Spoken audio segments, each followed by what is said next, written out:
হাসপাতালের করিডর যখন হয়ে ওঠে প্রার্থনা ঘর, মসজিদ, মন্দির আর গির্জার চেয়েও সবচেয়ে বড় প্রার্থনা ঘর কোথায় জানেন?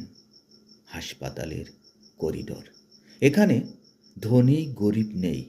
ওই ওটির দরজার বাইরে কোটিপতি আর ভিখারি দুজনই সমান অসহায়। এই দুজনেরই চাওয়া প্রিয় মানুষটা বেঁচে ফিরুক। এখানে নাস্তিক ও সৃষ্টিকর্তাকে ডাকে।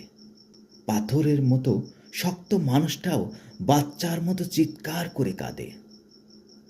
বাহিরে আমরা পদমর্যাদা, টাকা, ইগো নিয়ে লড়াই করি, কিন্তু হাসপাতালের করিডোরে বসলে বোঝা যায় নিঃশ্বাস কত দামি, আমাদের জীবন কতটা ঠুনকো।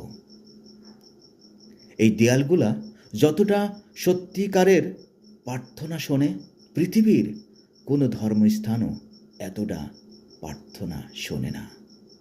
এই হাসপাতালের বেডে শুলে বোঝা যায় সুস্থ থাকাটা এই পৃথিবীর সবচেয়ে বড় ঐশ্বর্য।